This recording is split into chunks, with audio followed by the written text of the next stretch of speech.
Good morning, everyone. Good morning, Patriots. I'm Tabitha Hassell with Tabs on Tap. That was an official ICE video. Official ICE video. I thought it was funny, and it didn't play the statement that came with it, which said Minnesota weather, cloudy with a chance of ice. It's kind of funny how so many of the various departments troll liberals. It's kind of funny. Good morning, Karen. Good morning, Sherry. I thought that video was hilarious. I'm probably going to get in trouble for playing it.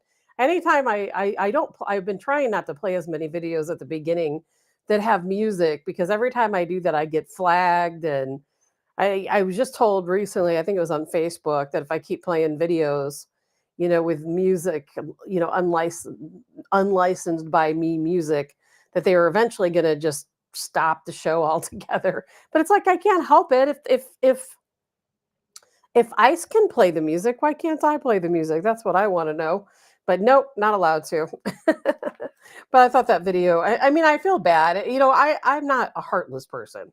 When I see these videos like this where we have ICE coming out or police coming out and, they're grabbing people, these people are heading out somewhere. They're probably not going to come home again, maybe ever. Maybe you won't see some of their family members again ever, or their friends, or whatever it is they're doing. It is hard to watch that because you think, man, this person's life is forever changed.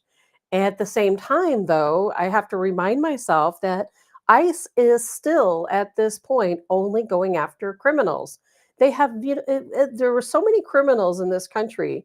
They're here illegally. And I don't mean just the crime of entering the country illegally, which is a felony.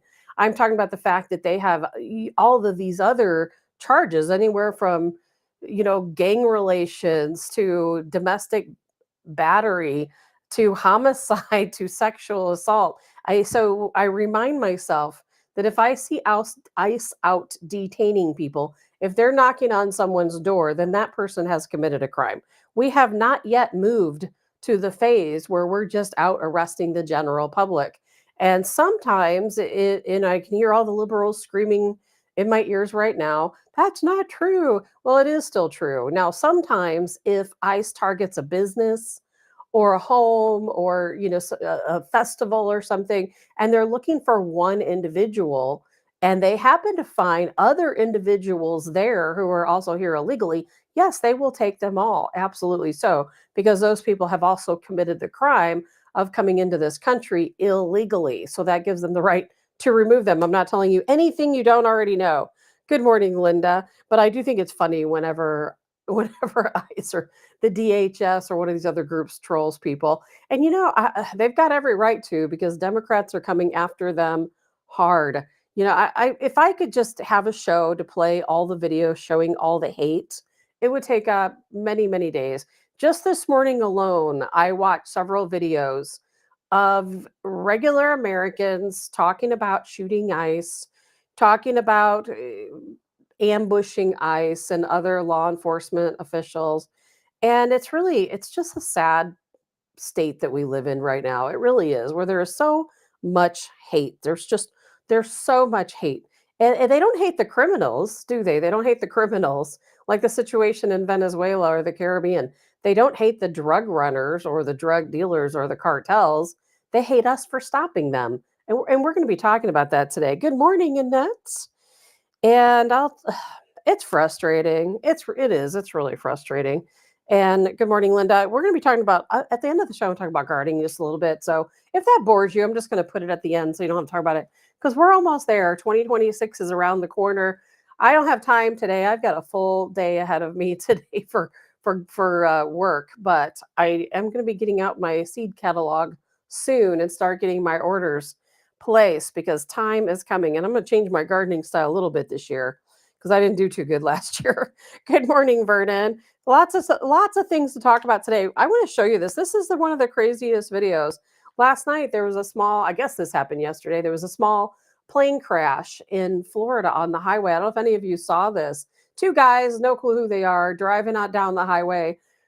No idea why this guy has his phone out, videotaping, but he just happens to catch this plane crash. It lands on a car. This is so wild and freaky. Let me show this to you really quick. Bro, I have chops, I swear. Oh my goodness. Oh my goodness. Oh my goodness. Oh my goodness. Oh my goodness. Oh my goodness. Oh my goodness. Oh my goodness. A plane just crashed onto a highway. On a highway right in front of us. We're gonna pull off. Holy wow. They look like they're okay. Wow. I'm not even joking. A small plane just crashed onto a car in the highway. And I have it on my... You have it on video. Wasn't that wild? Well, it turns out it was a 57-year-old woman in the vehicle that the airplane landed on. And believe it or not, she only had minor injuries. I couldn't even imagine, and I know that's happened in the past before where we have these planes, sometimes not small planes, sometimes big planes, trying to land on our highway. And it's just highly unfortunate that in this instance, it landed right on top of this woman's car. If it were me and I'm driving down the highway, and I don't even know if I would know what hit me. I am pretty good about looking around because I'm so paranoid about these crazy drivers. But I can't even imagine driving down the highway and an airplane lands on the top of your vehicle. That would be absolutely horrifying. Now, the good news is the folks in the airplane are fine. The woman had minor injuries. And these guys, I was kind of laughing at these guys talking because, you hear this guy, he's on the phone talking to someone because I cut the video short. They go on and talk a little bit more, but just about nonsense. But the guy's on the phone. He's like, I got chops. I'm like, what are you talking about? You got pork chops? Well, what's going on over here with this guy talking to the phone? I have no idea why the other guy's out, with his camera. But I'm thinking that maybe this plane radioed ahead and made sure that emergency crews knew that they were having some engine problems. They ended up having a total power failure in their engine, from what I understand. And so right after I cut off this video, you see there's already a police vehicle coming their direction on the same side of the highway, but the opposite way. So they must have given somebody a little bit of warning. It's just unfortunate that they hit a car. And good morning, Karen. Good morning, Kim. And a friend of mine has a plane, and he's got one of those planes that has the parachute. Now, I am not. I'm scared of little planes. I'm scared of big planes. I'm scared of all the planes. I don't like the idea of being up in the air in a big tin can. But if I'm going to, I would prefer to have one of those with the parachutes. Maybe this wouldn't have happened had they had one of those little planes with parachutes. I'd be all for that. If you could put a parachute in every single airplane, I'd be flying all over the place. But since you can't do that, no thanks. We just had that. We just talked, what was it, last week, about that airplane that was knocked out of the sky pretty much. I mean, they thankfully were able to recover after a very serious drop. They think it was because of a cosmic ray. So it's like we've got so many things to worry about. Now we've got to worry about cosmic rays knocking us out of the sky. No, thank you. I was actually thinking about going to Las Vegas. I have no idea why. I'm not a gambler. But for some reason, some casino sent me this free trip to Las Vegas for 5 days at some new resort. And I thought, I might go. I don't care about gambling, but I might go just for fun. And then I thought, well, I'm not flying. I would have to drive. And you have to use this certificate by April 1st, I think it is. And I'm like, chances are it'll probably be snowing. I'd have to drive from here to Las Vegas in the snow. And I've made that drive before. It's not fun in the snow. That's for sure. So probably not a good idea for me. Anyway, lots of things to talk about. Here's what's crazy. We're just going to talk about this right off the bat. We'll get to some of this other stuff, but Democrats, I mean, no surprise, they have officially filed articles of impeachment against Secretary of War Pete Hegseth. I think they've lost their mind. And HHS Secretary Robert F. Kennedy Jr.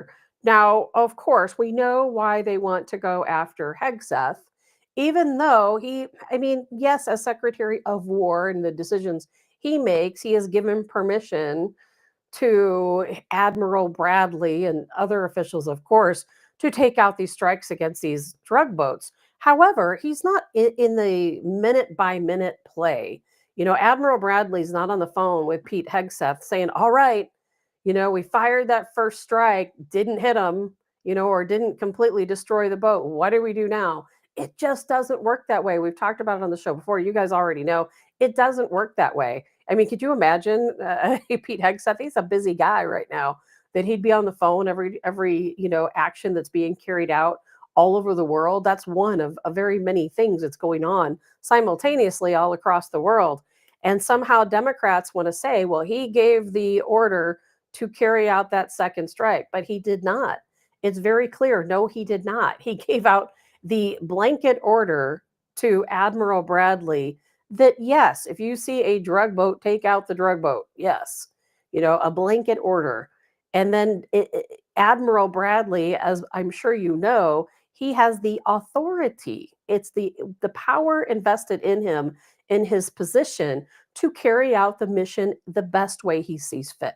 And when that drug boat was hit the first time and it wasn't completely destroyed, the drugs were still there and viable, then he carried out a second strike. He gave that authorization for that second strike. He didn't have to call Pete Hegseth and ask for permission. But either way, of course, Pete Hegseth being the big boss, he's going to get blamed for it. Now, I don't expect these articles of impeachment to go anywhere. John said, let's go to Vegas. I thought about you, John, when I got that certificate. Good morning, Lori. You have to go see the Wizard of Oz at the Space Sphere. If you go, I'm going in January just for that. I didn't know anything about that. It's been what, back in, I don't remember what year I went to Las Vegas, but it's been at least 10 years. And I went, and I had a really good time with some girlfriends, but I'm not a gambler, so going to casinos is just boring to me. But I've not been to the Sphere. I don't even think that was there when I went last. And I remember going, I don't remember exactly what year. I wish I could remember what year I went, but it was a fun time. But anyway, so I don't expect these articles of impeachment to go anywhere. I really don't. I think they're going to try their hardest at some point or another to impeach every single person in the Trump administration, but I don't see any grounds for doing so. And of course, Robert Kennedy Jr., they would do anything they can to get him out of office. Of course. Why? Because he's hurting their pocketbooks. That's why. If you're a member of Congress, you're probably getting some pretty good kickbacks from the cartels, because we want to ask ourselves, well, why are they against us striking the cartels in these drug boats? Of course, tourists, according to them, they're just tourists. And of course, they're upset with Robert Kennedy Jr. because what is he doing? He's taking dyes out of sodas, out of cereals, out of different food products. He's removing harmful chemicals. Well, a lot of these, what we have to remember, a lot of these big food companies, I'm not going to name any specifically, I don't want to get in trouble, but a lot of these big food companies, we all know who they are. Well, they lobby through Congress, and they tell Congress, hey, I get it, our foods aren't safe. But you know what? Even though our foods aren't safe, we need to make sure that we stay in business. And as long as we're staying in business, guess what? You'll stay in business too. And we know that a lot about Congress is about kickbacks. I'm not surprised really more members of Congress aren't retiring because, people get into Congress to what? To make money. Maybe they start out, joining Congress to create legislation that helps Americans, whatever side they're on. That's probably the initial thought. But once they get there, they see how the game is played. And they think, okay, I've got to vote on this measure. And if I do vote on this measure, either one of two things, either I'll get to stay in office longer so I can make more money, or B, I'm going to get kickbacks for passing, putting my vote on this legislature. If you talk to any lobbyist, they will gladly tell you that, yes, that's how it works. If you get to know them well enough, they'll tell you that is absolutely how it works. And it's really scary to think that that's how our government, where our Constitution started and all of the battles that were fought to get to where we are to have this freedom. But yet there really is no freedom because we all know the big corporations control everything. We've all seen the memes of Congress members, with the name brands on their shirt like race car drivers. But it is exactly like that. That might be an exaggeration, but that's exactly what's going on. So no question, there's a lot of people who'd like to get rid of Kennedy because, look at him. He's going against mandates. He always says that he's not anti-vax. He's anti-vax mandates. That's what it is, anti-vax mandates. And quite honestly, who can blame him? I just saw a photo, by the way, of our Missouri's very own Eric Schmidt dining out with Kennedy and his wife. It was kind of interesting to see Schmidt is just right in the midst of everything these days, which is really nice. But going back to the cartel members and the drug boats and why they want to get rid of Secretary of War Pete Hegseth. Why is it that Democrats support drug runners? Why do they support cartels? Outside of the obvious, the kickbacks. Now, eh, the drug industry is a multi-billion dollar, trillion dollar really industry. I've read, and I'm sure you have too, that they bring in anywhere from $1 billion up every single week. If you think about that, every single week. And now we have cut down drugs. I read the other day we've cut down on drugs coming into the United States by sea. They're still sneaking them in other ways, but by sea, by I think it was 91%, which is huge. If you think about it, that's a really big deal. Why? Because these drug runners, cartels, they know that if they are in a boat and they're out in the open ocean, we're going to see them and we're going to take them out. So it has cut down on drugs for a number of different reasons. Now, I just read though last week, one of these drug boats, I don't know where it originated, did get through. It was seen off the coast of Miami, and those individuals were apprehended by the Coast Guard, and we got to see all the drugs laid out. So we know what's on some of these boats. Now, where that boat originated, I don't know, but it wasn't coming out of Venezuela. It would have never made it out of Venezuela. But this is what's so crazy. This is Representative Adam Smith talking about how cocaine, it's not a weapon. This is how Democrats feel about drugs. Drugs are no danger. Cartel members, no danger.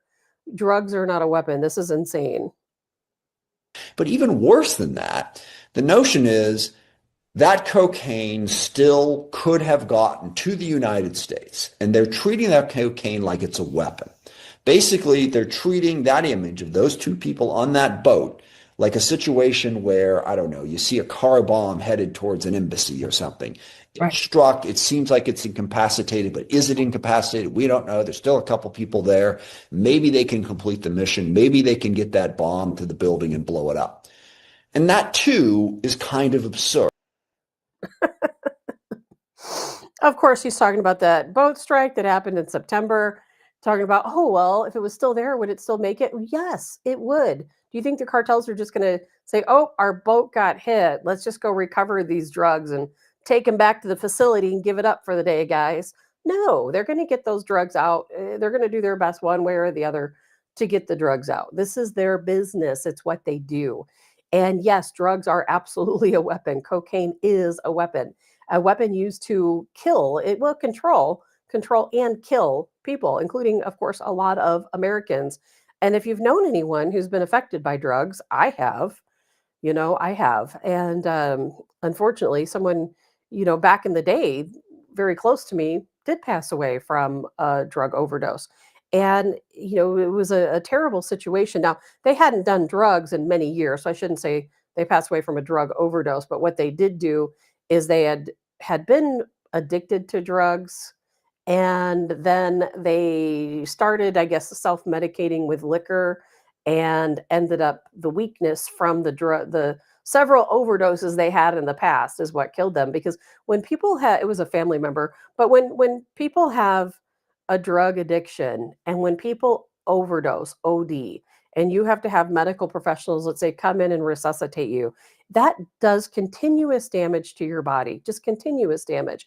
And I don't even have to tell you, you go and you look around at all of these different areas, and gosh, I mean, I could name 1,000 of them: Las Vegas, Seattle, Los Angeles, streets in St. Louis, Chicago, anywhere you go, you see these people laying in the middle of the road, entire drug communities on these different streets, and everybody's hunched over, laying in the street. You see these people on fentanyl. I think it's fentanyl that does that, where they're just like sleepwalking. It's the craziest thing. But yet Democrats want to protect the cartels. They want to protect the drug runners. I do not get it. I just don't get it. And then Schumer, of course, he's an idiot, but Chuck Schumer, this is what he's got to say. These people will go through anything they can, literally anything they can, to protect the cartels and to protect the drugs.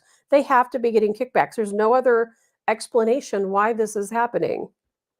Now, finally, this afternoon, Secretaries Hegseth and Rubio and top officials will brief the Gang of Eight. and I'll be there. I plan to confront Secretary Hegseth on exactly what the hell is going on in the Caribbean. I plan to demand Secretary Hegseth give the total, unedited videos of what happened in the September 2nd boat strikes.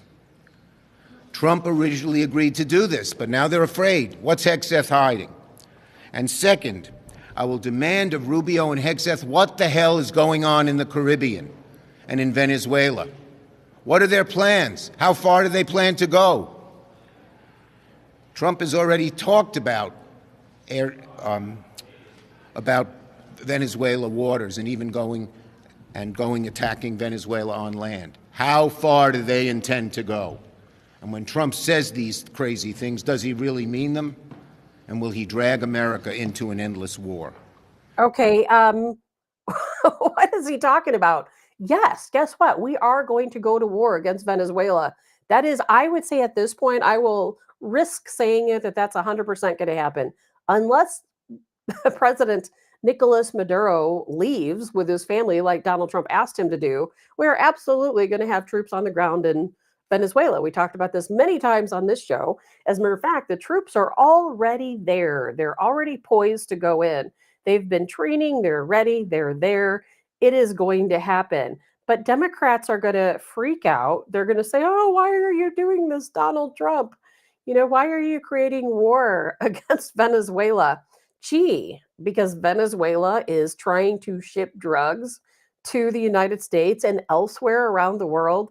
That's not reason enough, because Venezuela harbors fugitives. They harbor cartels. You know, the entire government of Venezuela at this point, like Colonel Adams would say, is a narco state. The entire government is involved in the cartels. We have no choice but to take them down. It absolutely is going to happen one way or the other. We are going to make sure that Nicolas Maduro is no longer the president of Venezuela. And then after we're done with them, guess what? We're going to be heading over to Mexico and having a long talk with Claudia Sheinbaum, the president of Mexico, of course. Why? Because they are also, remember not too long ago, they talked about her affiliation with the cartels. And I think we all know you cannot be the president of Mexico unless you're involved with the cartels. They won't allow it. If somebody ran for president in Mexico, you know, you hear about mayors, sheriffs, you know, different people, different types of attorneys being shot and killed because they're not part of the cartels. If you try to get ahead in politically in Mexico and you're not supporting the cartels, they're going to kill you. It's really that simple. And it's really not that different in Venezuela either. Venezuela is just infested with cartel members. It is the business of the country. So yes, but Democrats, they don't want to talk about that, do they? At no point does Chuck Schumer want to stand there and talk about the business of the country of Venezuela and why Donald Trump wants to put boots on the ground in Venezuela. And I think it's going to be a simpler situation than maybe it sounds. You know, we already have a plan of action, that I know. We're going to go into Venezuela. And I know Donald Trump, he is doing his best to talk to Nicolas Maduro about stepping down and leaving the country. Nicolas Maduro is not probably going to do that. So our main goal is going to be going into Venezuela, capturing Nicolas Maduro, and making sure that he is no longer the president. Then we're going to put in our own puppet type government like America has so many times in the past, this time hopefully for a good reason. And then we're going to make sure we put the cartels out of business in the country of Venezuela. And then we're going to start working on our bigger project, which is Mexico. And I talked on Monday a little bit with Colonel Joe Adams about the retaliation we could potentially expect here in the United States. You know, I mean, don't you kind of feel, is it just me where you feel like, is it just me that feels like the Democrat Party, and I'm not talking about maybe the people we know who would absolutely oppose drugs, but the Democrat Party, let's say the Biden administration itself, the folks citing the auto pen, the cabal, the deep state, doesn't it kind of feel like they also maybe are in the drug business, that they're also part of the drug show and partnering with the cartels? Because why else would somebody like Schumer get up on a stage and talk about how terrible it is that we're thinking about going into Venezuela to not only rid that country of the hold that drugs have over it, but protecting American citizens when we have, I don't know the official number. Last time I looked, just fentanyl alone, we lost over 300,000 Americans every single year. I mean, it's unbelievable. But yet drugs are okay, right? Let's get instead of going after the drugs, the cartels, the drug runners, instead of stopping drugs from coming into the country, the Democrats think, well, let's just impeach them all. We'll just get rid of them all so we can keep the drug flow going. How do you make sense of that? Sherry says, they say Andy Dick OD'd in Hollywood. Sherry, I did not know that. I don't know a lot about him, but I did not know that. And Annette said, Schumer is an idiot. I could not agree more. Annette, he is absolutely an idiot. Dan says, druggies become permanent government dependents and reliable Democratic voters. That's why Democrats talk that way. Also true, Dan. Also true, because you see them go out. It happened. Democrats did this all across the country in 2020. They did it in 2016, probably long before then. But they will go out into these communities, and I'm probably not telling you anything you don't know. They'll go out into these communities, and they will literally pay people. Let's say drug addicts in these drug communities, low income neighborhoods, just different places, and people who they know could use the money. They'll give them $20, stick them on a bus, take them to the poll, and instruct them how to vote Democrat. It is absolutely true. I've been talking about it for years, and there's been a lot of questions raised, the legality, of course, of something like that. But Democrats continue to do it. They get those buses out, they go through these communities and pick up people, and they pay them cash, sometimes $20 cash. I don't know if there's other amounts, but that's the one I heard. It is absolutely ridiculous. And it's disgraceful, quite honestly, that the Democrat Party is trying to defend the cartels. It makes no sense at all. But if you go back, and I'm sure Colonel Adams, if he were here right now, could talk a little bit more about this. I know how involved the country was with drug running back in the day. I mean, has that changed? We all remember the Oliver North trials, don't we? I have met several in my lifetime, different men who have worked, in the narco terrorism field, on the law enforcement side, who've explained how much our government is embedded with the cartels, and that was a long time ago. That was far before things started to change in this country with Obama and Biden. This was under Clinton, and even before Clinton, under the Bushes and so on, that our country did cooperate with cartels. We were part of the drug running.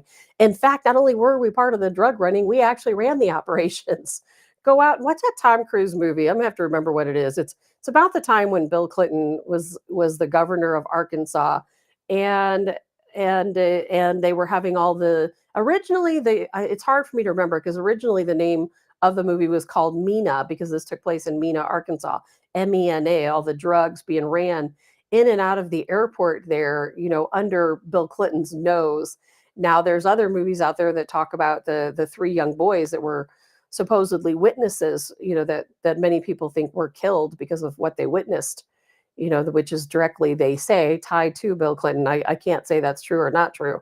But the movie, I think it's called Made in America. If you go out and watch that movie called Made in America with Tom Cruise, you will, and he sponsored that movie, he produced it, he made that movie with the intent of telling this story. So you should definitely go see it if you haven't already. And it will explain how our country is involved in the cartels. We are the drug runners, just like we are the terrorists under the Democrat regime. We are also the drug runners under the Democrat regime. So it's so much more than just Chuck Schumer standing there wanting to, file these articles of impeachment, which they've done against Pete Hegseth, because he's going after the cartels. And trust me, when Donald Trump makes that final call and we have our troops go into Venezuela, these Democrats like Chuck Schumer, they're going to lose their minds. Because you know why? Because that's money out of their pocketbook, isn't it? It's money out of their pocketbook. We have got to get these people out of our government. We've just got to. I know we've worked really hard to do it, but we've got to work harder to get these people out of our government. No one who supports the drug trade should be in our government. No one who supports chemicals in foods or dyes in foods and all of these harmful things to our health passing drugs that they know are going to kill us, or vaccines they know are going to kill us. None of these people should be working in our government. None of it. And good morning, Rob. And speaking of that, I saw that the FDA is investigating adult deaths, people who received the COVID vaccine. The FDA is finally investigating the ties between the COVID vaccination and deaths in adults. Now, I wish they'd investigate deaths in children and adults, but so far I'm only hearing that's happening with adults. And I don't know about the FDA. I've never trusted the FDA. I don't know if we're going to see a valid investigation or have any answers or not. But at least, we're hearing they're doing something. Maybe under the Trump administration, the FDA will straighten up just a little bit and actually do the right thing. But I came across this video of this lady because mask mandates are coming back, and no surprise, it's the holidays. They're going to use any trick they can to get you to wear a mask. And I'm already hearing that there are certain school districts, there are certain healthcare facilities who are already mandating masks. And they say, oh, it's the holidays, people are out, people are coming to your home. Who knows where they've been? You should probably mask up for the holidays. It's just crazy to me that they are even trying to pull that one over on us. And then I came across this video. This lady, I think she says her name is Shelly. I have no idea who this lady is. And there's probably a bazillion people just like her. She says she's been wearing her mask for 5 years. 5 years. That's insane. Let's take a look. Hi there, my name is Shelly, and I just posted on my page about masking in a healthcare facility, which I think is beyond important right now and moving into the future. I believe in masking. I've been masking for 5 years in all indoor settings and have not been sick in over 5 years. And if you love this mask, I've been getting them from this company, Be Healthy. This is their holiday one. They're fantastic. I just tie the ear loops at the end here so they're a little bit snugger. And yeah, I just find it so interesting that healthcare facilities don't mask anymore. And all right, enough of her. She goes on and carries on about how people should be wearing their masks. Everybody should wear their mask. Think about this lady's life. For the past 5 years, she has worn her mask, she said, in every indoor situation. Now, does that mean she's wearing one when she's home alone or with family members? Who knows?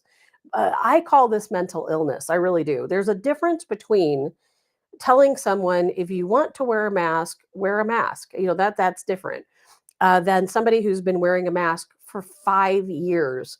And she says every indoor situation she's wearing her mask. That is called mental, a mental illness is what that is called. There's no reason to have to wear your mask for 5 years in every single scenario. It makes no sense at all. Dan says, thinking a mask will prevent the spread of a virus is like thinking a chain link fence will keep the mosquitoes out of your yard. And Kim says, definitely mental illness. Yes, it is definitely mental illness. And Dan, you're absolutely right. Back in the day, some of you were around back then. I was on a show called The War on COVID. And that show started, it was in April, I believe, of 2020. And a lot of people didn't even know that much about COVID at that point. And I'm always a researcher, so I had been posting about COVID since February. I think I made my first post about COVID maybe on February 4th, something like that, of 2020.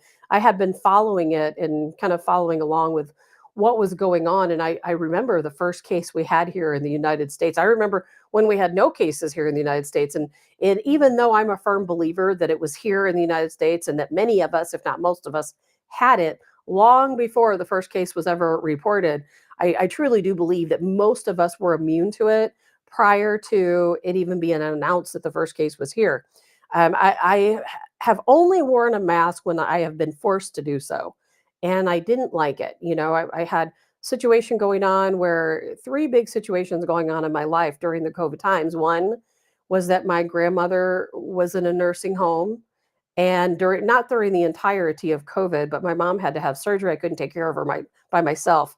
So my grandma ended up having to go into a nursing home for a short time. What we thought was going to be a short time. And, I had to stand outside of a window and talk to my grandma, who was very quickly fading, and it was really difficult. And I remember those days driving to the nursing home, and they wouldn't let me come inside. I had to stand outside the window. They tried to tell me I had to have my mask on, to talk to her through the window. And I remember her getting to the point where she was getting weaker and couldn't come to the window anymore, and they wouldn't let any of us in to see her. And it was a really difficult time, and thankfully my uncle got her out of there and to hospice, and then she only survived a couple days. And I don't want to think that's how I saw my grandma, the last month of her life in a nursing home, talking to her through a window when she counted so much on her family. And then my brother, or well, I should say my son's father, got COVID. He passed away from COVID. I think he passed away from remdesivir, but it was the same thing. Going to the hospital, we had to wear masks and everything else just to see him. My son couldn't even spend time with his dad before he passed away. He was there in the ICU out in Sikeston, Missouri, where he was the county prosecutor out that way. And I remember going to the hospital, and they gave my son like 5 minutes to go in and say his goodbyes to his father. It was horrific. And look at all the people who didn't even at least get that opportunity. A lot of hospitals, they wouldn't let anyone in there at all. Had he not been this county prosecutor that was so loved by the area, I don't even think they would have let my son in at all, to see his dad. And then my brother passed away during the same time also, unrelated to COVID. And it was the same thing, going in and out of the hospital, having to wear a mask. It's so hard to stand over somebody's bedside when they're so incredibly ill and you have to wear a mask. I have such strong feelings that I couldn't even explain it to you right now, how against masking that I am, and what it did to so many people. And that's just me. I'm sure you all have your own stories about things you encountered and things you had to go through during those times. And I promise you, I will never go back to that. Never. If they told me right now that you can't leave your house without a mask, you can't go to work or a hospital, or I would say forget it. I really would. I would sell everything I have. I would get a tent and I'd go live in the woods to just avoid everyone. Or I'd move to some other country where they didn't do these things. It's one thing if you are immune compromised and you want to wear a mask. That's your business. I have a doctor who wears a mask, and that's his right to do so because he's dealing with and in close proximity to a lot of people who have serious illnesses that could potentially spread. I get it. Does it protect it? In my opinion, no. Just like Dan said. But think about what we went through during those times over these ridiculous mandates. And I don't know about you guys, but it will never happen to me. I will never once ever, no government will tell me, or any facility or any place, if they say you have to have a mask, I'm out. Nope, not going to happen. But it's coming back. It is coming back. There are, like I said already, there are certain school districts, there are certain healthcare facilities where they're telling people, if you want to come in, you have to put your mask on. Not going to happen for me. I don't know about you guys. Oh, it's upsetting. Very upsetting. Jay says they also locked family out of nursing homes. Yeah, they did, Jay. Like I said, that's what happened, in the situation of my grandma. We could not go in and see her. And I don't think I'll ever forgive the folks that made those decisions. I really don't. I'll never forgive them. What they did to me and my family, what they did to other people's families, all the people who passed away in nursing homes during those times, all the people who passed away in the hospitals during those times. And you remember the battles over ivermectin, I think it was the state of Texas, who now you can buy ivermectin over the counter legally. You don't need a prescription. You don't need to run it through any hoops. But I remember when my son's dad was in the hospital. Now, he passed away very quickly, so I didn't really have much time. I talked to him. I remember him sending me a photo of himself.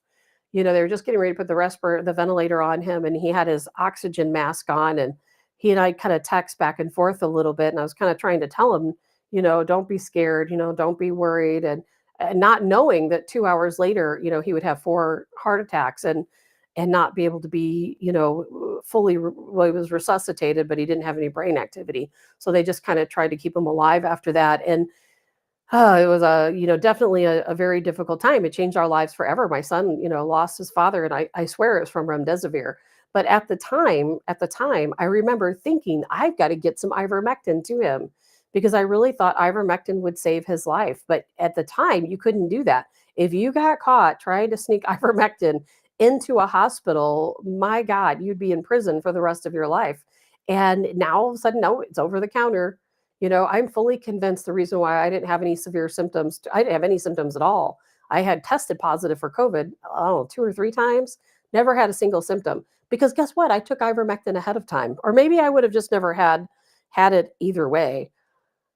It's so upsetting. And Mary says, what, where? Yeah, Mary, look it up online. You'll see some of these ridiculous schools and hospitals already trying to institute mask mandates. It's ridiculous, Dan. I drove 300 miles to visit my dad in a nursing home, and they made me talk to him via cell phone outside the window. Yeah, Dan. And I hate that 300 miles, but I'm sure he was glad you were there. And I hope he got through the COVID okay so that you could finally go in and see him in person. For my family, that didn't happen. My grandma passed away. We never got to see her in person again in that way. We never got to bring her home again. And our intention wasn't to leave her in the nursing home. She was just there on a very temporary basis because my mom had to have major surgery. And she was getting to that point where she was getting a little dementia. And if you left her alone, she'd get up and walk around and try to do different things. And she's supposed to be in a wheelchair, not up walking around. And so there was nothing I could do.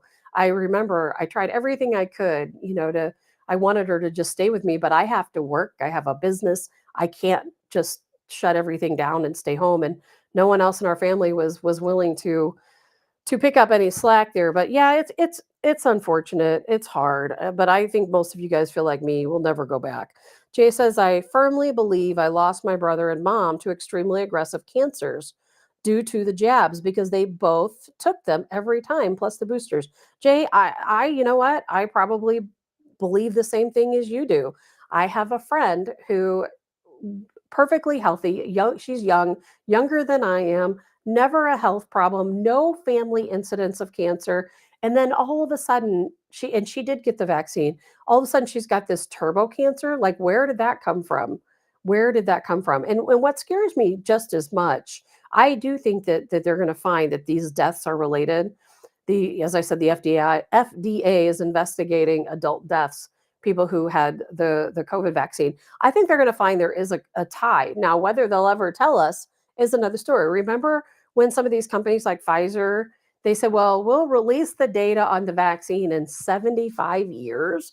Now, if there's nothing harmful in it, why 75 years? Why not just release it now? And I know people who have had every single vaccine, every single booster. And right now, I don't even know if you guys know this, right now, here in St. Louis, there is a clinical trial going on for the next booster. There's another booster coming, and there will be another booster for a lifetime. As long as people are giving money for this booster, they're going to keep giving it to you.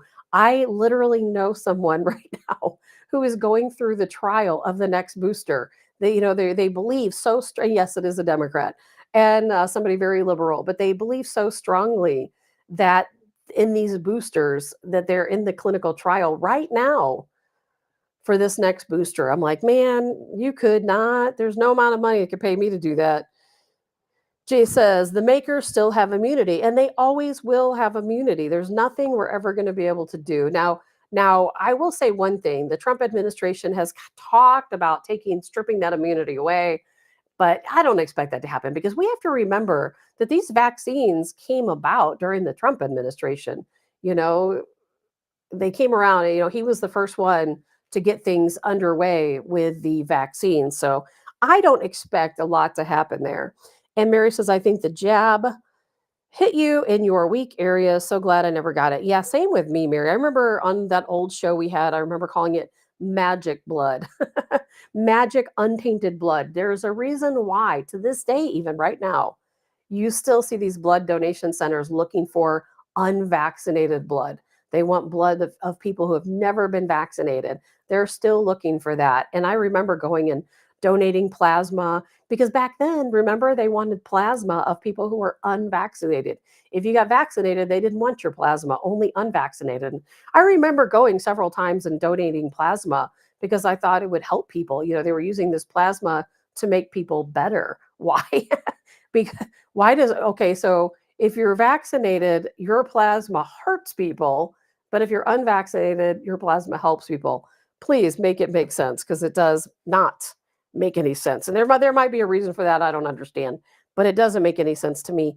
Not going to happen. I don't think any of us are ever going to allow these mandates to occur ever again. They better not even talk about it. I moved over here to this crazy state of Illinois, and of course, Pritzker, he'll be one of the first people to put these mandates in place. Just watch.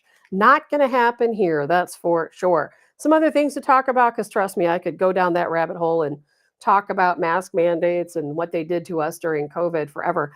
I'm not going to compare what they did to us through COVID to something like the Holocaust, because I know that would upset a lot of people. But I feel it was kind of like our era of something dramatic that we lived through, things that they'll write books about, for many years to come and make movies about. I'm surprised they haven't made a movie about it yet, quite honestly. Probably because all the movie makers are all liberal and they believe in masking. Even though most of the actors and actresses didn't wear masks, they weren't subjected to those same rules. The staffers had to, but they didn't, because of course they don't. How are you going to make a movie if you got a mask on, right? Oh man, how did they ever pull one over on us like this one? Vernon says, I had kidney surgery in Boise, Idaho during COVID and didn't have to wear a mask in my room, and my wife was able to be in my room unmasked. Well, Vernon, that is really nice. I don't know if that's unique to Idaho. Unfortunately, that didn't happen for me. Now, there was a time, I can't remember, I have some lung issues, and I remember being in the hospital maybe a day or two. I had to have something test done or something. And I had to wear my mask when a nurse came in the room, but if the nurse wasn't in the room, I didn't have to. And I remember it was kind of the same thing when my brother was in the hospital, and I would try to pull the mask down, and then when the nurse came in, I'd put it back up. But he was in this ICU area, so it was all open and glass, and they would come in and kind of glare at us like, "You don't have your mask on." My God, these sadly dying, anyway, and yet they're worried about us wearing our COVID mask. I'm sick over it. I'm going to move on and talk about something else before I freak out, because I'm just sick over the way they treated us, and that we allowed them to do that to us. I mean, some of us didn't. I didn't. To my best ability, I didn't. As a matter of fact, I moved at that time from Clayton. I was living in Clayton when COVID first started, and I moved out to St. Charles County. And I'm like, man, I'm not, as much as I love the Clayton area and have been there for so many years, I'm like, I can't. We had Lord Sam Page ruling over us, and everything was mask, mask, mask. A lot of the friends I knew who owned bars and restaurants were getting fined, were getting in trouble, were getting raided because they were still allowing people to come in. It was insane. Never. We just have to always, what? We have to continue to remember, never again. Never again. We'll never allow it to happen again. Dan says, at least the rioters, looters, and flash mobs always honor mask mandates, right? I know. Remember when things were closed and they had all the looting going on? Just unbelievable. Mary says, my foot doctor at Mercy didn't make anyone wear a mask during COVID. Mary, I had a doctor too that was like that, where they never said anything about masking. And I had a new doctor recently. I haven't been back there in a while because I've been busy with all these specialists. And she's very much for getting your shots. And I'm like, seriously, I don't want any of these vaccines. I told her the minute I walked into that office, when she asked me, I'm like, don't even ask. I'm not getting of them. Don't ask. I don't want any of it. Don't try to, peddle that stuff to me. And of course, she just looked at me like, oh, if I go to find a doctor who's like, oh, you got to get your COVID vaccine, out, not coming back. Pam says, I haven't heard the name Sam Page in forever.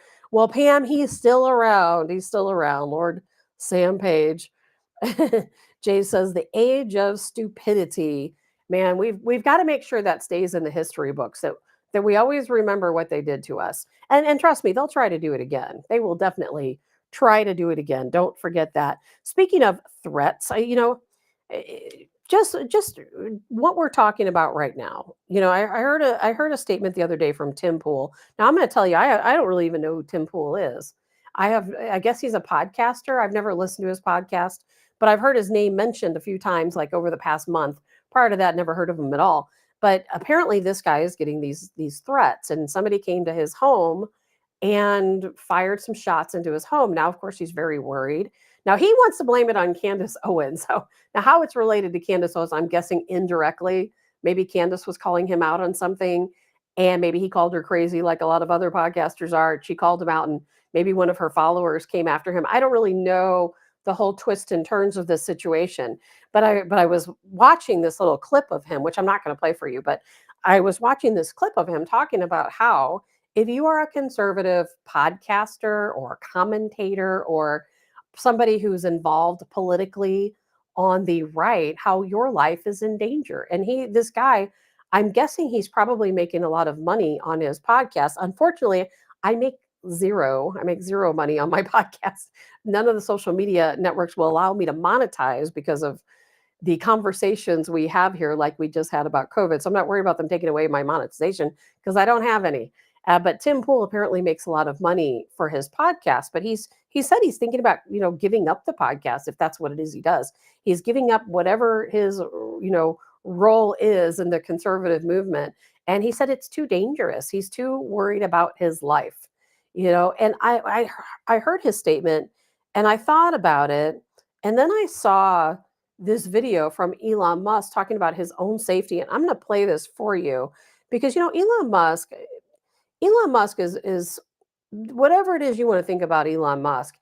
Some people like him. Some people don't like him. I do like him. As you know, he owns America PAC. America PAC is a super PAC. It's the one I worked for when I was in Georgia getting out the early vote for Donald Trump. Elon Musk put millions upon millions of his own money into making sure Donald Trump got elected in that early election. He was, his own pocket. That money came out of his own pocket, and it hurt him financially because obviously he lost a lot of money. What was it, like billions of dollars at one point, because he was only selling Teslas to liberals, remember? Then all of a sudden the liberals turned against it, and they were like not buying Teslas anymore, destroying their own Teslas, which is crazy.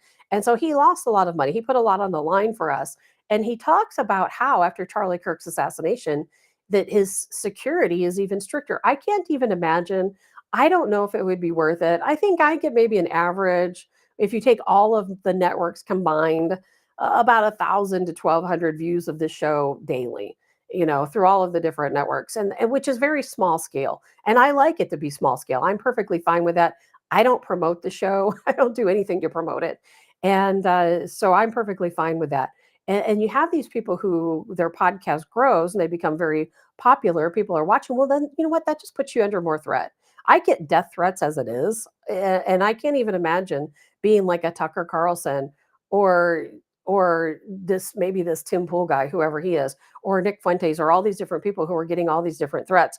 And that includes Elon Musk. Elon Musk said that, well, I'm just going to play the clip for you. I'm not going to tell you what he said. You can just hear it for yourself. You did something extremely ordinary, like go to Target or CVS? I can't go to things where there's a general public because there's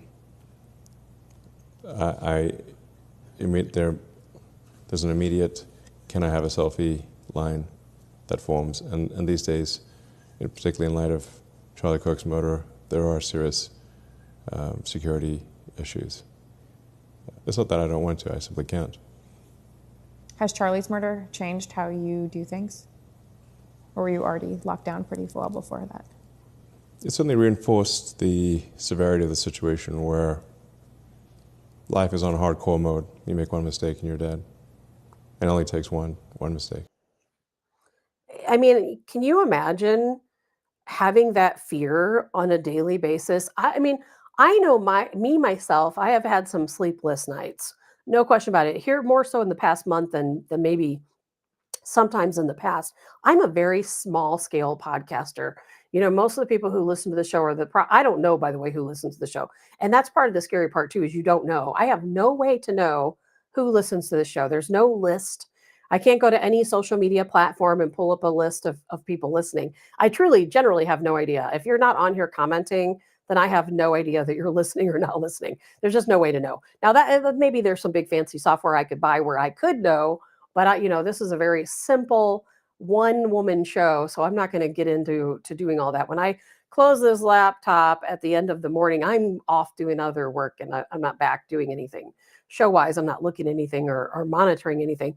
But can you imagine, though, some of these people, big podcasters, news anchors who are conservative, actors who've put their names out there on the line as supporting the Trump administration or just being conservative in general. And you have Tucker Carlson, who I can't even imagine the threats he probably receives. And somebody like Elon Musk, where think about this, Elon Musk for sure has a target on his head for the same reason Charlie Kirk did. It's not the same situation as a Tucker Carlson. Tucker Carlson, he has this broadcast where he talks about some very serious issues and he uncovers a lot of things that maybe people didn't already know, a lot of truth telling for sure. But Charlie Kirk and Elon Musk have one thing in common, and that is they are so much above just talking about their conservatism and things that they believe in because they actually owned super PACs. Turning Point, guess what? It's a super PAC. It's not just the Charlie Kirk show, it's a super PAC.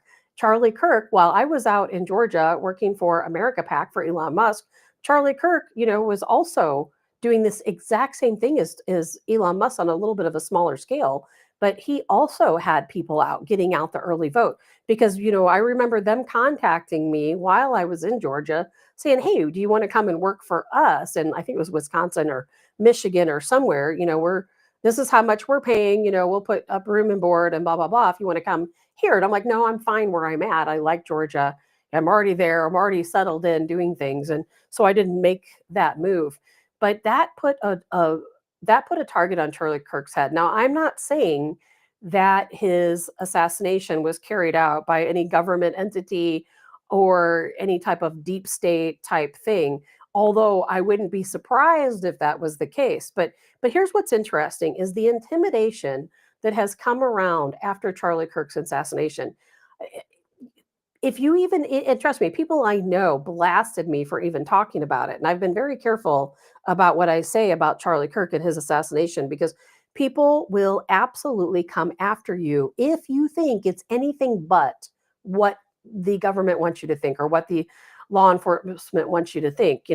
They say, oh, it's just this guy, this radicalized guy, part of this trans power movement, came out, he hated Charlie Kirk, he planned this alone. And we're supposed to believe that. And maybe that's the truth.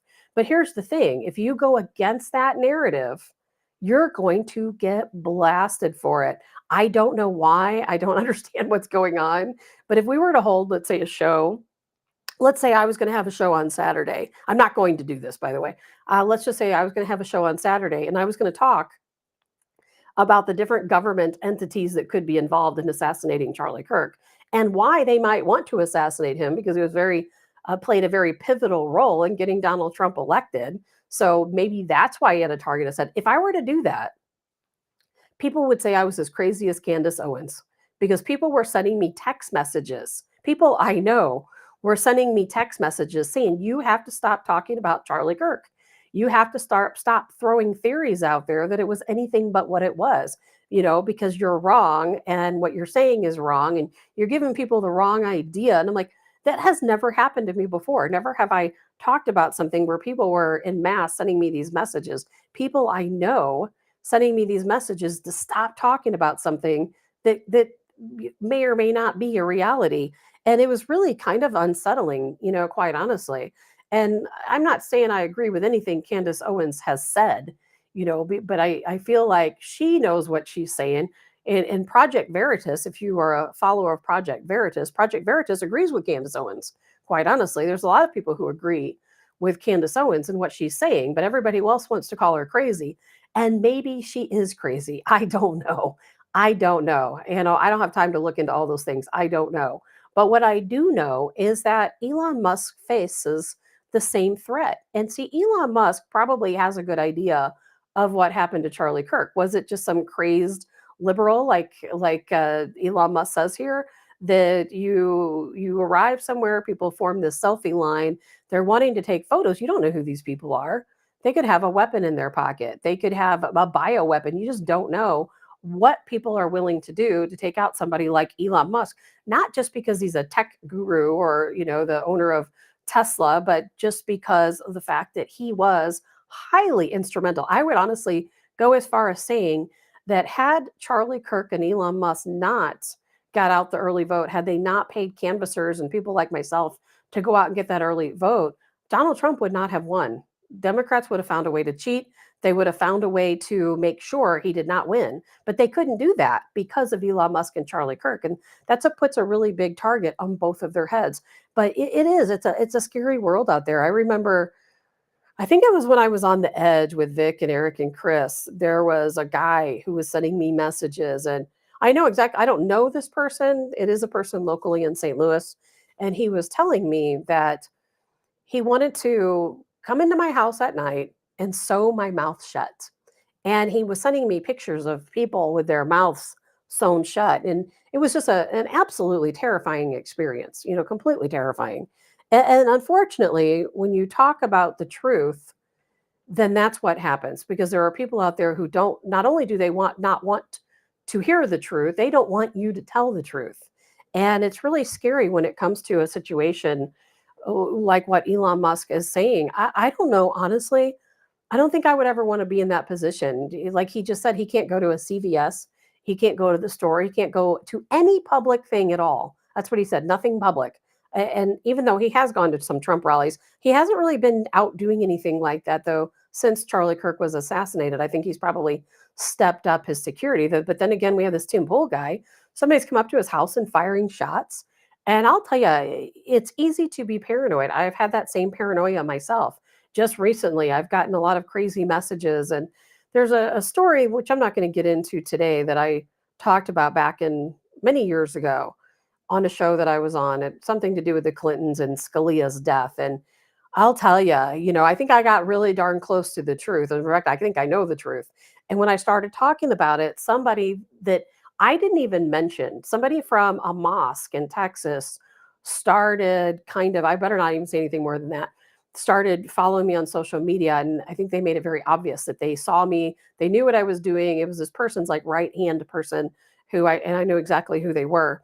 A very scary situation. And the fact is we're starting to have to worry about that on a smaller scale. I'm talking about people like Tucker Carlson, people like Elon Musk, Megan Kelly, these big name people, not tiny, small podcasters like myself. We face our own threats, but nothing like, what these people face. But what I'm very concerned about is the threat that all of us face now, not just those big names. I just watched a video of a liberal person talking about this last night. Now, again, this is probably not your standard liberal or Democrat. These are going to be people in the super far left, the fringe left. And they said, you know what? I know how to target conservatives. All you got to do is look for the flag on the front of their house, look for the flag in their yard, look for any sign of the American flag, and you know who to target. And I thought, that's terrifying, quite honestly. It's absolutely terrifying that if you have a flag on your home, you could be a target, and certainly don't, if anything, don't take your flag down, put more flags up, because we're not going to put up with that nonsense. I've certainly got a flag flying proudly at my home, and that is certainly not going to change. But we're always worried, about those instances. And I think we all knew, I think this day was coming, didn't we? Where Donald Trump won. We always said, if Donald Trump wins, or whether he wins or not, there's going to be a civil war. If he doesn't win, there's going to be a civil war. If he does win, there's going to be a civil war.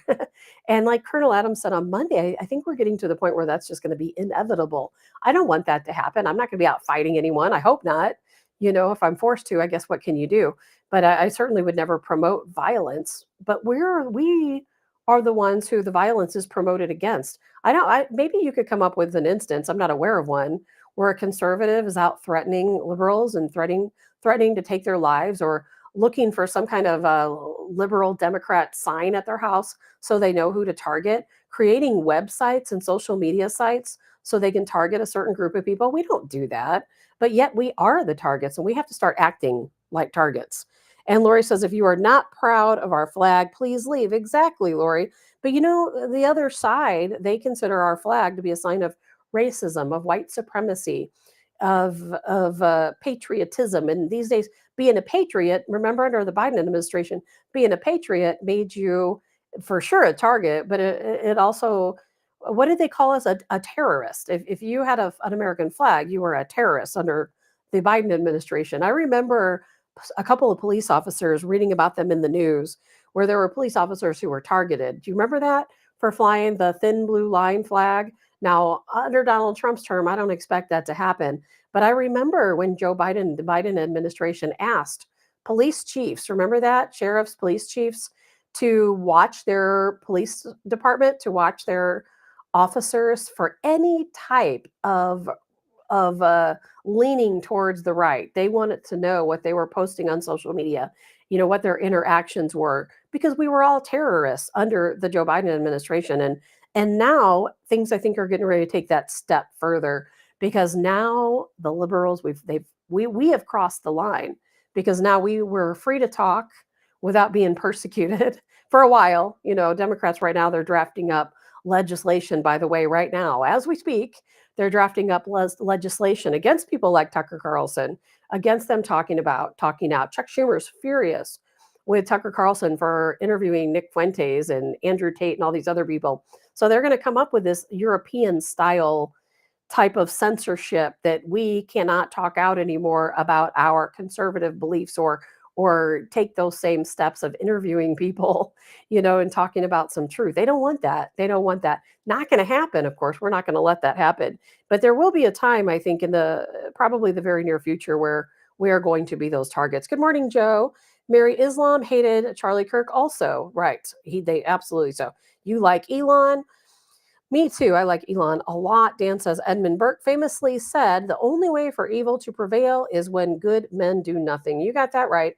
And as conservatives, I'm not talking down on conservatives, but we are those people who do nothing because we're busy. We're all busy. We're all out doing our thing. We're working. We've got family things going on. We don't have time, even if somebody paid us, to go to some protest somewhere, or hang out trying to attack ICE officers. That's just not ever going to be us. But we know who it is, right? They're violent, and we know who it is. Mary says, better not put up an NRA flag or something with your American flag, right, Mary? Because they will come and get you. But that's just it. We've got to take those extra precautions. Like I said the other day on the show, I bought some extra I already have cameras everywhere, but I bought 2 more cameras. I'm like, I need every single angle covered, because you just don't know. You just don't know. And if you're concerned, I think everyone should be concerned. Not necessarily that you're going to get attacked, but that just for general purposes, I think everybody should have a camera. You can go. I was trying to look up some inexpensive cameras. You can go to Walmart and you can buy this camera. It's called an Arlo camera. It's a battery operated camera, or you can hook it up to a solar panel that you can purchase separately, which is, they didn't say that, but I just know you can, because I know security cameras. It's either battery operated, you can charge it and put it back out, but it's a wireless camera if you don't want to deal with wired cameras. I know it's not easy to have wired cameras put in, and it's easier just to go out and buy a wireless camera, but it's made by Arlo. It's $39. I think it was on sale. They had some type of Black Friday or cyber deal at Walmart. Most Walmarts carry them. You could probably go up there today and buy one, for under $40. And charge it on your outlet inside, put it out there on the wall or wherever you want, and keep an eye on your property. It's worth doing. Keep an eye on your property. They've got those Ring doorbell cameras. There's a lot of different ways to be safe. But you know what? Don't wait until it happens. Go do it now. Don't wait until something happens and you're like, gee, I wish I would have had a camera so I could catch that. Just go do it now. It's inexpensive enough where I think most people can afford a $40 camera to potentially protect your home and your property. And, I only really have one more thing to talk about. I have a lot of work to do this morning. And I do mean a lot of work. I'll be working from now until probably midnight. So I'm going to get this last little thing. I'm sure you guys probably saw this. Kash Patel, FBI Director Kash Patel, was in Qatar. And this kind of alarms me, I guess, a little bit. I'm still not trusting of Qatar. And the reason why is because I know actually, this isn't the last thing I'm going to talk about, because I'm going to talk about gardening and the weather for a minute after this. But I still do not trust Qatar. I just don't. They gave so much money to Democrat candidates. They funded, I think at the time, it was 20% of Hillary Clinton's campaign. 20% came from Qatar. Now, maybe they're just going to fund anybody. Maybe they just want to have a good relationship with the president, no matter who it is. I don't know, but I feel like they particularly single out Democrat candidates, and that's who they fund. And especially when it comes to the Clintons, we know that's so much more than just your typical Democrat, candidate. They funded a lot of different Democrat candidates. And so now we have Kash Patel over in Qatar, and they signed an agreement. And I'm really not sure where to go on this, what direction and how to feel, because Donald Trump trusts Qatar, which is why this is happening. I don't trust Qatar. But in this agreement, this is what's crazy. We're going to expand our joint training. We're going to be training with Qatari troops here in the United States and potentially in Qatar. We're going to share intelligence. I could see where maybe that would be beneficial for us if Qatar is truthful in sharing intelligence. Them being an Islamic country, there might be things that they uncover that they could share with us. Although a lot of people believe that Qatar is actually behind 9/11. So, can we trust them? Can we not? I don't know. And then, of course, joint security cooperation between our country and Qatar. I think the Trump administration is putting a little bit too much faith in the country of Qatar. Well, it's another one of those things. We'll see how it plays out and decide as we move along. But I'm not so far behind that plan.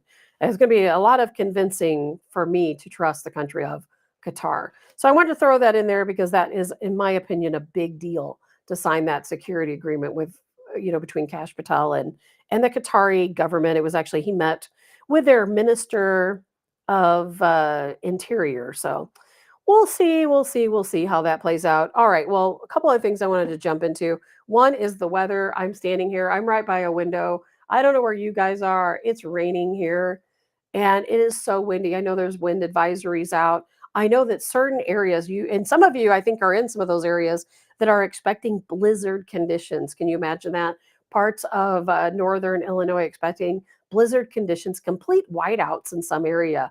I hope it doesn't come this way. I am hoping and praying. I haven't seen anything in my local forecast say we're going to get snow, and I hope we don't, because it's beautiful, but I hate snow. But if you're out and you're one of those areas where you're getting those blizzard conditions, please, please, please, please be careful. Please be careful. I could not stress that enough. I know so many people these days, we're in such a hurry. We don't really take the precautions we should. I carry those little hand warmers with me. I can't remember the name. Hot Hands, I guess is what they're called. I buy those things. I kid you not, by the case. I have so many of those around because if something happens and your car breaks down, you've got to keep your body temperature up. And one of those Hot Hands, they last for quite a while. And even just one of them would be enough to keep your body temperature at least at a decent place where you're not going to suffer from hypothermia. So I carry a whole load of those in my car. I have them in my glove compartment, the center console. They're everywhere. And I remember last year I did something dumb, which unfortunately happens, more often than I'd like to admit. When I got my new Jeep, for some reason I was so used to my old car pressing the lock on the other side, and my new Jeep has a lock on the opposite side. And so when I would, let's say, start the car and get out, I would press the button thinking I was unlocking all the doors when in fact I was locking the doors. So I locked myself out a couple times, and thank God one of those times was in the middle of winter and I was so cold and there was nowhere to go. And so I used one of those Hot Hands to keep myself warm, and it did wonders. So please, they're like $1 a pack. Go out and buy some Hot Hands. We're eventually going to have that weather here. Of course, in the St. Louis area, we've had severe weather the past how many Decembers? We've had tornadoes in December. So anything can happen with our weather here. We can go from a blizzard, to beachy, sunny skies to a tornado. You just never know during the month of December. So time to plan ahead. But something I want to throw out there, Peggy's probably not here listening, but I wanted to talk really quick about gardening because it is that time. I don't know about any of you. I'm just curious if any of you have ordered your seeds or are already have some stuff planted. Last year I was kind of behind the game. I would like to say that I'm big into gardening because I am. I'm just not good at it. I'm actually really bad at it. Last year I planted hundreds of tomatoes and the deer got to every single one of them. I don't think I ever even got one big tomato out of my garden. Now this year I'm going to fence it in, the part where the tomatoes are, because the tomatoes are my favorite part of the garden. They're not going to get my tomatoes. I planted corn, a lot of corn, as a matter of fact, a lot of corn. And none of it was viable. None of it. It grew.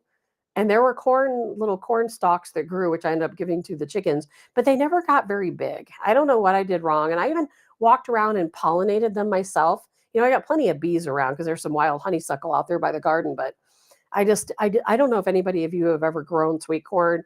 It was not my thing, but I'm going to, you know what? I don't give up. I'm going to try again this year. Now my peppers did really well, but the problem was I was so busy during that time that it was so late when I got my peppers out that they really just started growing good, decent sized peppers like in September. So that didn't help very much.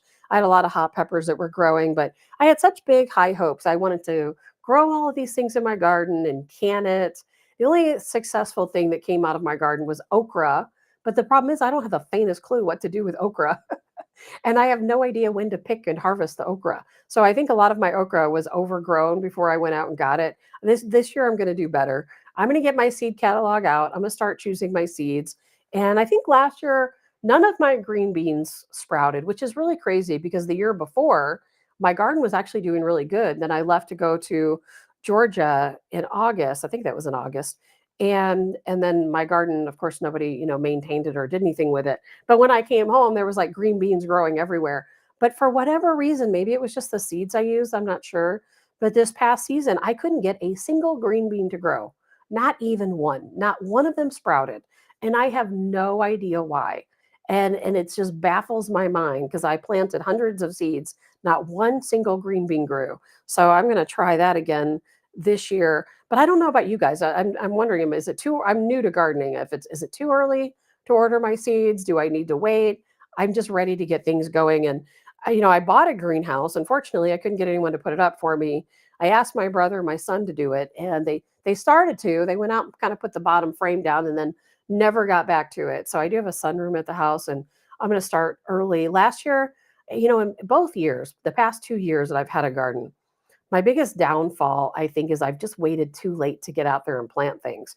The first year I lived here in this house and decided to do a garden, that year it rained like a monsoon. They always say wait till what is it? Wait till May 12th, I think, in this area is where when you go out and you start planting. And May 12th, it was like a monsoon. My garden was like under a foot of water. So that didn't work. So that year I planted everything really late. Then this year we didn't have that monsoon, but I was just super busy with work. So I had all this stuff growing in the house and I couldn't get it outside until it was too late. It was the same situation. I was just pushing my time. I've got to do better this year. And Pam says, I could only grow green beans and basil. And I usually get one tomato every year. It's ridiculous. I'm with you, Pam. And I see these people. That's why I called out Peggy. She's probably not listening today, but Peggy had this amazing garden. Some of my friends have amazing gardens, and I see their harvest coming in. They've got these big baskets of vegetables they're bringing in, and I'm so jealous because that just does not happen to me. Peppers, I'm good with the peppers. My green peppers, though, never really get that big, but I think I get nervous and pick them before they fully grow. But if I don't pick them, they start turning to mush. So I don't know. I've got to work on that, but I'm not really good at getting out and fertilizing either. I think maybe that's also my downfall that I don't realize I'm not fertilizing well enough. But I'm kind of curious this year to see.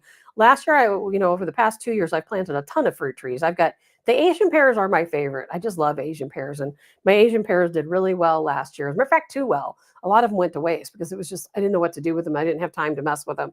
And I planted apple trees. Last year, I had no apples. I had apple buds, but no apples. So we'll see what happens this year. I have apricot trees. We bought them by accident. Don't care about apricots. We have some peach trees. The peaches turned out pretty good too. But of course, the animals get to them before we can.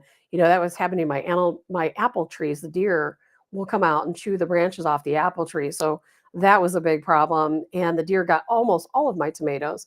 I'm not going to let that happen again. The deer are fine. I'm not going to hurt the deer. But this year I'm going to put up a fence over the item. The deer, they were chewing on the corn. So I'm going to have to come up with some kind of a deer-proof fence to put around at least a portion. My garden's huge, but at least a portion of the garden because I wasted so much time out there last year.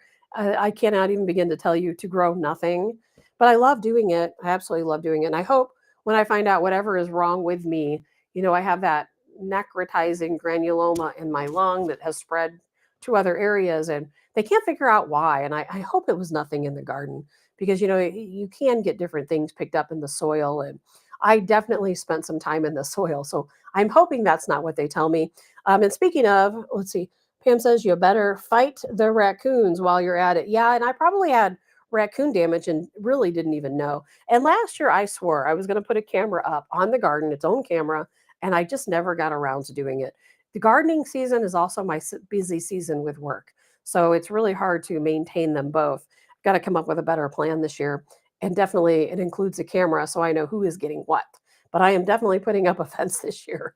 I am not gonna go through that. But I don't know. Again, I'm gonna start looking at those seed catalogs and start getting my seeds together. I hope we talk more about gardening going into the spring season, because so many of us, I think, share that same passion for gardening. Now, in my case, again, it's a failed passion, but I don't give up. I'm going to keep trying no matter what happens. I'm just going to keep trying. All right, guys, I guess that's all I have to talk about today. I'm not going to be here tomorrow, as some of you probably already know from the other shows when I've talked about it. I have my first infectious disease appointment tomorrow morning. I've got to be at St. Louis University at 7:30 a.m., which is really early and a long drive for me, but I'm very excited about going. It's a new doctor. I've never met him before, and I'm very curious what he's going to have to say. They cannot treat whatever it is that's causing the granuloma because they don't know what it is, and everything has such a different treatment, and each treatment is very serious. So they don't want to give you any kind of serious treatment when they don't know for sure what it is, understandably. So I don't know what's going to happen. I don't know if I'm going to have surgery, another biopsy, more imaging. I guess I'll find out tomorrow. But I will be here on Friday. We'll have lots to talk about by then, I am sure. I hope you guys have a good day. Thank you so much for joining me this morning. And I'm Tabitha Hassell with Tabs on Tap. And we will see you all tomorrow. Be safe out there with these crazy winds and keep an eye on the weather. Thanks, guys. Have a good day.